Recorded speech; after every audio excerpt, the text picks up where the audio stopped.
Bienvenue dans votre émission Confos-Idées. En effet, le péché n'aura plus de pouvoir sur vous, puisque vous n'êtes pas soumis à la loi, mais à la grâce de Dieu. Romains 6, verset 14.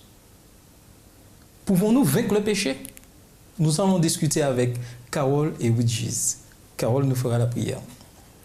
Tendre Père Céleste, gloire te soit rendue, louange, honneur à toi, Éternel, de nous permettre d'être ici en ce jour. Permets que cette discussion soit placée sous ton égide, que ton Esprit Saint puisse guider nos discussions et surtout que nous puissions en sortir grandis, mais que ceux qui nous écoutent aussi puissent y trouver matière à réflexion et qu'ils puissent se rapprocher de toi. Dirige-nous, fortifie-nous, nous t'en prions, au nom de Jésus, et pour la gloire de ton Saint-Nom. Amen. Amen. Depuis le début du trimestre, nous étudions le livre de Romains et nous répétons sans cesse que de notre condition d'homme, nous sommes des pécheurs et que le péché est dans notre ADN. Nous sommes d'accord. Et souvent, nous souhaitons par nous-mêmes vaincre le péché. Nous voulons sortir de cette situation. Mais nous avons vu que par nous-mêmes, ce n'est pas évident, ce n'est pas des choses faciles. Et aujourd'hui, nous allons voir vraiment comment vaincre le péché. Est-ce que c'est possible? D'après vous, Carole et Widges, est-ce qu'on peut véritablement vaincre le péché? Oui, on peut vaincre le péché, mais en Christ. Ouais, parce que si on va avec nos propres forces, on ne va jamais y arriver. Donc on ne va jamais y arriver en tant que... En tant qu'homme, on ne va jamais y arriver. Mais si on a Christ, il nous dit, il va nous aider à vaincre le péché, avec la condamnation du péché, avec la mort. Donc, d'où l'importance d'avoir Christ dans notre vie. Tout à fait. Parce que si, de toute façon, sans Dieu, on ne peut rien. Bien faire. Est-ce qu'on peut vaincre le péché en tant que simple homme? Non, la question, elle est claire. Elle est claire et nette, tout simplement parce que nous sommes péchés. C'est-à-dire que naturellement, voilà, naturellement nous péchons. Donc s'il n'y a pas un ingrédient supplémentaire pour pouvoir changer la donne, nous sommes cuits. Mais grâce soit rendue à Dieu, comme Romain l'a dit, oui, je crois que oui, dans Romains, là où le péché a abondé, la grâce a surabondé. Donc, heureusement que Christ est venu pour pouvoir changer les choses. Et je donnais le texte exactement dans Romains 5, verset 20, l'apôtre Paul dit clairement, « Or, la loi est intervenue pour que l'offense abondât. Mais là où le péché a abondé, la grâce a surabondé. » Et je donne la parole. Il est important que nous puissions déjà mettre carte sur table. Sans la grâce, impossible de vaincre le péché. Voilà, point. Il faut, en fait, pour savoir... Non. Pourquoi on peut remporter ou bien on peut vaincre le péché en Jésus? Parce qu'il faut connaître ça aussi. C'est parce que Jésus n'a pas péché. Parce qu'il y a beaucoup de personnes qui pensent qu'en allant vers le pape, ils peuvent vaincre le péché, remporter la victoire sur le péché. Mais non, le pape est un pécheur. Donc on ne peut vaincre le péché avec un pécheur. On peut vaincre le péché avec celui qui a remporté la victoire sur le péché, qui n'a pas péché. Donc, chers amis, chers téléspectateurs, c'est vers Christ qu'il faut aller pour vaincre le péché. Tout à fait. Bah, après tout ce qu'on va dire, on pourrait terminer maintenant l'émission. Ça serait un peu dommage pour nos téléspectateurs, mais ne vous inquiétez pas, nous continuons. Il y a beaucoup de choses à dire. C'est vrai que de nous-mêmes, nous aimons et nous disons des fois que suivre Jésus, suivre Dieu, c'est pas évident parce qu'il y a beaucoup de règles. Il y a ça, il faut faire, faut pas faire ci, faut pas. Et on entend souvent des chrétiens dire ça et constamment se sentir obligé de suivre quelque chose et pour eux, c'est pas évident. Comment vraiment vivre, je dirais, ce don de la grâce de Dieu? Est-ce que c'est suivre des règles qui nous rendent difficiles ou est-ce que c'est vraiment... Qu'est-ce qu'il faut faire? En fait, il n'y a rien à faire. Il n'y a rien à faire il faut juste accepter Christ. C'est pourquoi on voit le problème... nous sommes sauvés. Il y a des gens qui pensent que nous sommes sauvés par les œuvres. On essaie toujours, nous sommes dans le faire. Non. Nous devons accepter tout simplement la grâce de Dieu. Et puisqu'on va accepter cette grâce, tout ce qu'on va faire, on va faire avec l'amour. Avec amour parce qu'on aime, on a accepté la grâce de Dieu que Dieu nous a offert sur la croix.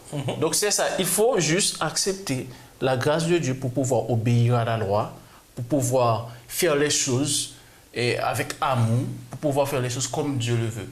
Mais si on obéit à la loi, mais on n'accepte pas la grâce, bon, on obéit à la loi pour accepter la grâce, nous sommes en souci. Il faut accepter la grâce que Dieu nous a offerte pour mieux obéir à la loi, afin que la loi ne puisse pas être un fardeau pour nous, mais quelque chose que nous allons faire avec amour, l'amour qu'on a pour Dieu. Et puis, j'ajouterais à tout ça que, enfin, c'est du déjà vu.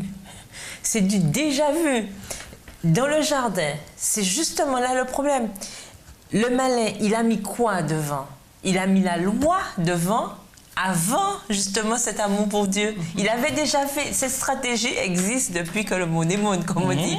Donc, nous aussi, en tant que chrétiens, nous devons éviter d'avoir ce genre de comportement. C'est-à-dire que la loi ne doit pas être pour nous un fardeau. Ça ne doit pas devenir pour nous une obligation. Si je fais quelque chose par amour, je ne me sens pas obligée de le faire.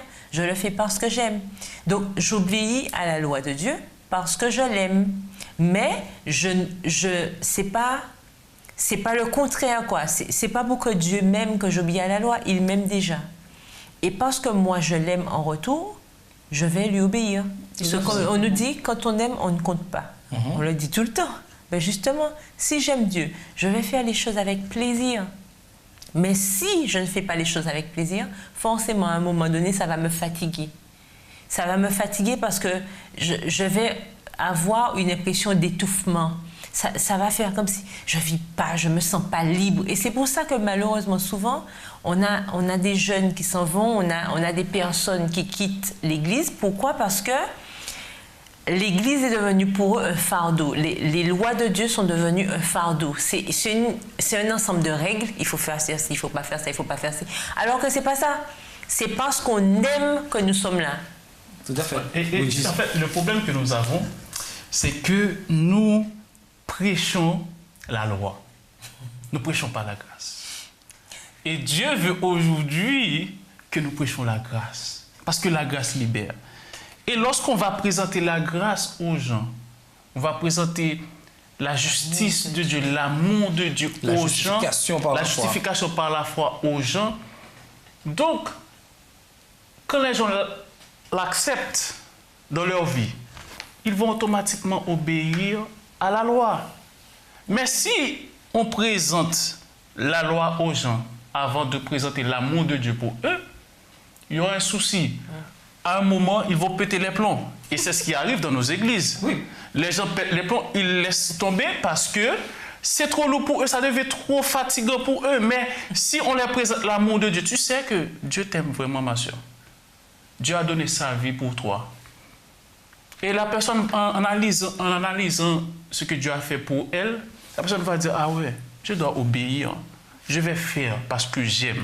C'est pas parce qu'on me dit qu'il faut obéir, mais parce que j'aime Dieu. Et Paul le dit clairement que pour être sauvé, c'est par le sang de Jésus. Parce que Jésus a vaincu le péché. Et il le dit dans Romains 6, verset 10. Romains 6, verset 10. Car il est mort et c'est pour le péché qu'il est mort une fois pour toutes. Il est revenu à la vie et c'est pour Dieu qu'il vit. Jésus a vaincu le péché. Et lorsque j'ai compris que Jésus a vaincu le péché et qu'il est mort pour moi à ma place, je comprends cette réalité du péché. Cependant, il est important quand même d'ajouter quelque chose. Il est important que nous puissions vraiment comprendre ceci. Cela ne signifie pas que nous pouvons vivre en ignorant la réalité du péché. Jésus a vaincu le péché. Mais cela ne veut pas dire que, bon, ben oui, le péché, que le péché n'existe pas et que je suis tranquille. Non, le péché est là. Et il sera là tant que Jésus ne sera pas revenu pour purifier cette terre. Mais, parce qu'il est là, et que je sais que Jésus l'a vaincu, et par son sang, ça veut dire que par son sang, cette grâce, je peux vaincre le péché. Et le plus souvent, nous faisons, je dirais, semblant, nous fuyons nos responsabilités en disant que le péché n'existe pas. C'est quelque chose de Jésus. Et on entend souvent, oui, Jésus est mort, la grâce est là, et le péché n'existe pas, une fois sauvé, une fois pour toutes. Mais ce n'est pas ça. Puisque nous péchons constamment, puisque le péché est de notre ADN, nous le disons au début de notre émission. Mais par ce sang de Jésus, nous sommes purifiés. C'est vrai qu'on répète souvent ça, mais il est important de le répéter, que cette justification par la foi passe par le sang de Jésus. Oui, Caroline. Et je voudrais aussi dire, parce qu'on entend souvent quelque chose, et ça crée souvent aussi parfois des débats dans nos communautés, peut-on vivre sans péché ? Oui, on peut vivre sans péché. Certains disent oui, on peut vivre sans péché. D'autres, ben non, puisque le péché... Alors, j'aimerais qu'on voit ensemble le texte de Romains 5, verset 12, qui nous dit... Romains 6, verset 12, qui nous dit « Que le péché ne règne donc point dans votre corps mortel et n'obéissez pas à ses convoitises.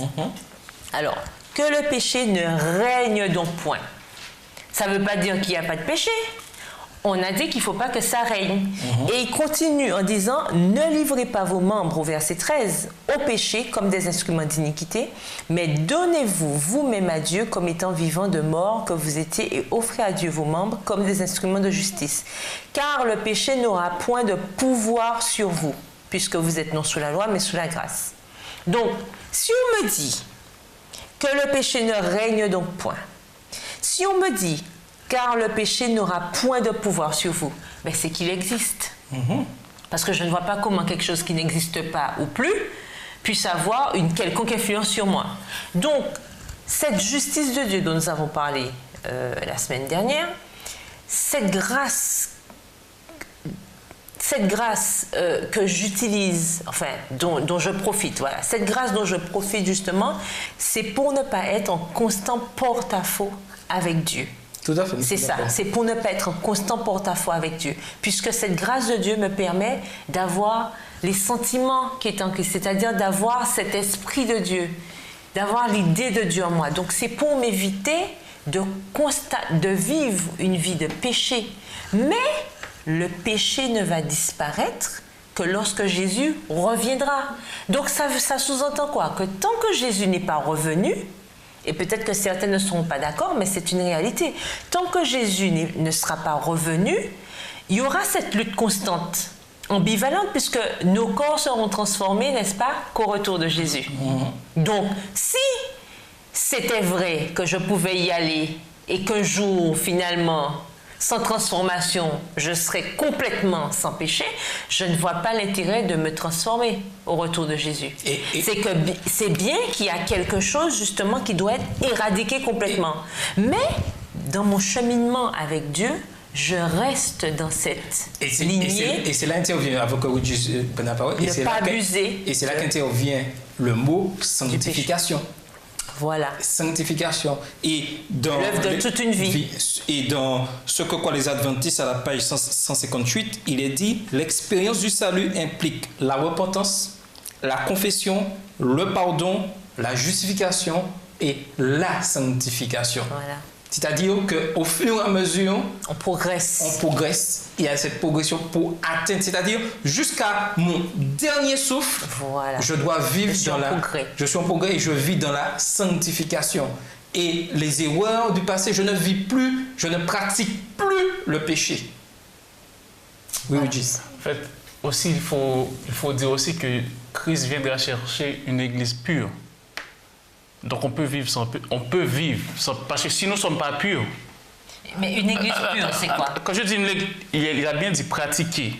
Voilà. Donc c'est pourquoi quand je dis une église pure, je ne dis pas qu'on ne va pas pécher, mais on ne va pas pratiquer le péché. Voilà. Donc Dieu viendra nous chercher, mais on ne doit pas être dans un esprit on pratique le péché. Voilà. Parce que notre nature, c'est le péché. Voilà. On peut tomber aujourd'hui. C'est la pratique qui est le problème. Voilà.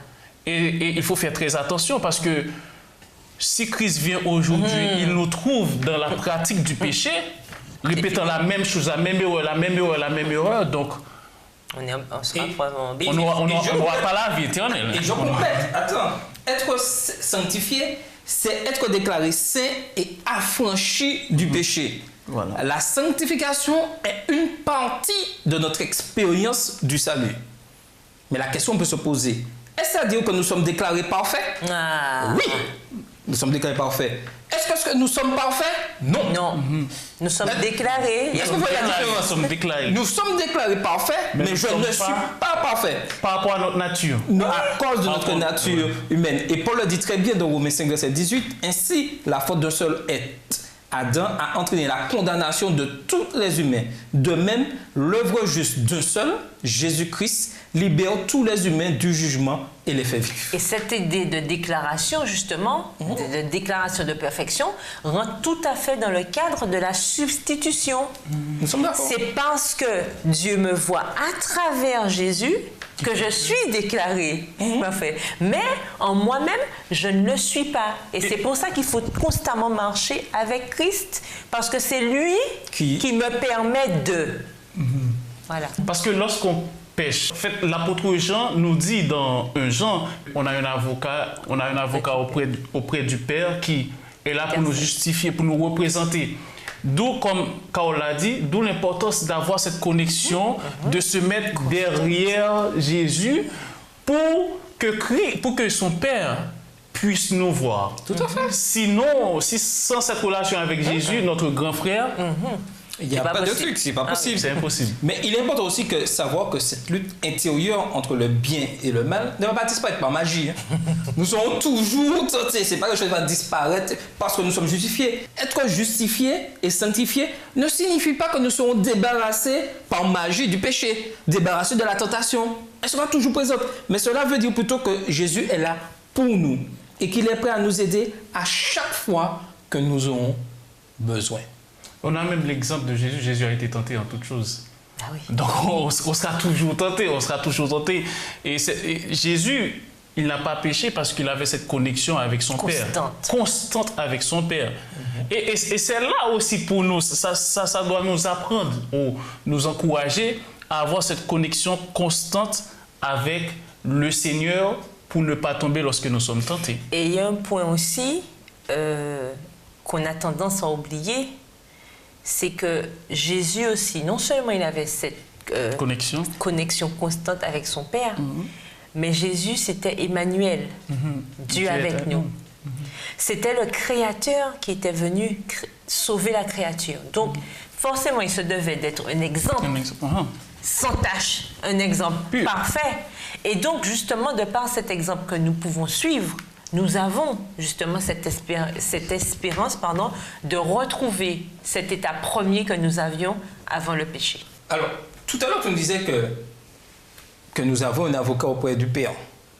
Et c'est par le Saint-Esprit que nous pouvons comprendre cela. Nous l'avons vu déjà dans nos études passées, que c'est le Saint-Esprit qui nous convainc, qui nous porte de notre situation et nous fait comprendre que par Jésus, nous fait comprendre que Jésus est notre avocat auprès du Père. Et il est important, comme tu le disais tout à l'heure, d'avoir cette relation avec Dieu. Sans cette relation avec Dieu constante chaque jour, nous ne pourrons pas avoir cette solution sur le péché. Et il y a quelque chose quand même à faire pour vaincre le péché. Même si c'est un don gratuit. Il faut l'accepter. Il faut l'accepter. Et c'est là que nous voyons l'amour de Dieu, c'est-à-dire ce libre arbitre qu'il nous donne. Ouais. Il ne force personne. Il ne force personne à accepter cette grâce. Mais il nous dit, si tu veux être sauvé, si tu veux avoir cette vie éternelle, si tu veux vaincre le péché, accepte ma grâce. Et aussi, il nous dit, dans Apocalypse 3, verset 20, Jésus nous dit, il frappe à notre cœur, écoutez bien, il frappe.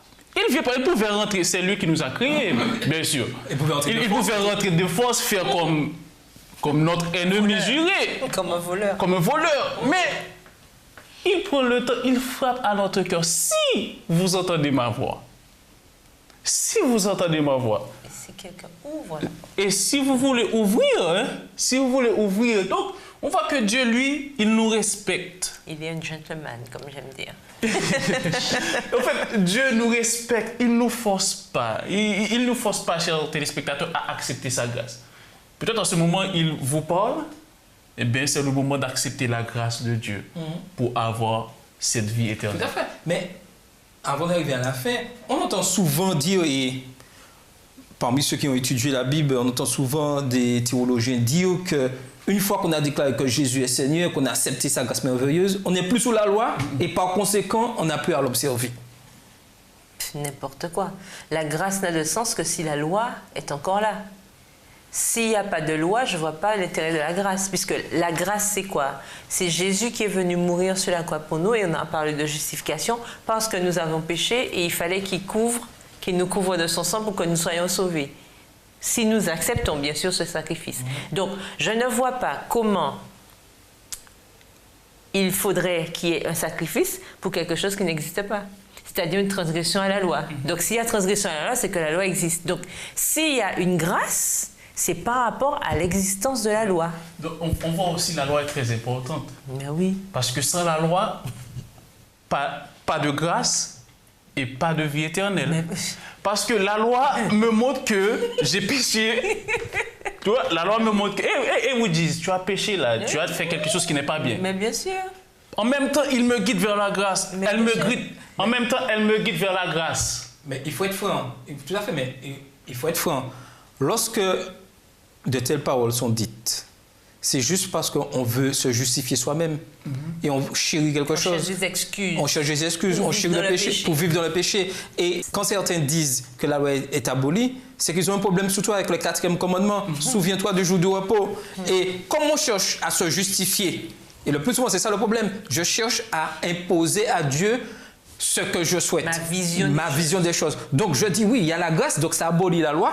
La loi est abolie, mais le mensonge, mentir, c'est aboli. Ça fait partie de la loi, je crois. L'adultère, c'est... Non, parce que moi, je suis simple et logique, on m'a trouvé peut-être simple. Si on me dit que la loi est abolie, je suis désolé, adultère est permis, mensonge est permis, voler est permis. Et nous savons que ces choses, si on ne les respecte pas, nous vivons dans un monde... Déjà, nous sommes dans un monde de chaos, mais ça sera encore pire. Ce sera l'anarchie. Ça sera l'anarchie. Donc, le plus souvent, lorsque nous disons que la loi est abolie, c'est que nous cherchons à justifier nos péchés, nos erreurs pour dire oui, la grâce. C'est vrai, la grâce est un don gratuit. Pardonne, mais la grâce nous pousse à observer la loi de manière fidèle et sincère. Mais nous savons très bien que la loi, c'est le caractère de Dieu. Comment peut-on dire, si on dit la loi est abolie, donc on veut dire que le caractère de Dieu n'existe plus. Parce que pour avoir le caractère de Dieu, il faut obéir à la loi. Voilà. Donc comment je peux avoir le caractère de Dieu si je n'obéis pas à la loi? Donc la personne qui dit que la loi est abolie, c'est quelqu'un qui peut-être ne veut pas aller au ciel. Oui, bien sûr. Ou c'est quelqu'un qui ne veut pas de grâce non plus. Oui, voilà. Bon, je ne sais pas comment quelqu'un peut dire la loi est abolie. C'est pas possible. On sait bien que lorsqu'on veut justifier quelque chose, on utilisera tous les écrits pour dire, justifier ce que nous pensons. C'est sûr et certain. Et c'est pour ça qu'il est important que nous lisions la parole de Dieu sous l'effet du Saint-Esprit. Amen. Et il est important aujourd'hui que nous comprenions que la sanctification, c'est l'œuvre de toute une vie. Et qu'il est important que constamment, il ait cette mise à jour dans nos cerveaux de cette sanctification. Mais il y a des choses à faire. Il faut que nous puissions regarder à Jésus. Nous regardons, et Carole le disait bien la semaine dernière, je ne dois pas regarder au frère ni à la sœur. Je regarde à Christ qui est l'exemple parfait. Amen. Et je m'abandonne totalement à lui. Je lui fais totalement confiance et surtout, je ne m'inquiète pas du lendemain. Et le problème, c'est ça dans notre vie de sanctification, c'est que nous nous inquiétons du lendemain, nous nous inquiétons, est-ce que je suis vraiment pardonné? Et dès que nous commençons à entrer dans ce système de questions, nous nous mettons en danger. C'est ce que le malin veut. Et c'est ce que le malin veut. Voilà, donc d'où l'importance d'avoir la foi. Oui. Lorsqu'on a la foi, on ne pose plus cette question. C'est la base. On sait que nous sommes pardonnés et on l'accepte, peu importe nos péchés. Peu importe la hauteur, la grosseur de nos péchés, lorsque nous avons la foi, nous avons demandé pardon à Dieu sincèrement et nous savons que Dieu nous a pardonné. Donc on l'accepte par la foi et on continue à vivre avec la joie et la paix et le bonheur. Et il y a un mot très important, et Luther le disait, et nous vivons cette période de 500 ans d'anniversaire. Sola scriptura, la parole uniquement. Et nous devons tout faire, avoir cet objectif-là. Et c'est là la clé de la réussite pour vaincre le péché. La parole uniquement de Dieu, dirigée selon le Saint-Esprit, pas selon notre personne, selon l'Esprit de Dieu, la parole de Dieu. Et nous devons rien enlever à cette parole-là. Et c'est uniquement par ce moyen que nous pourrons vaincre le péché. C'était votre émission Coffre aux idées.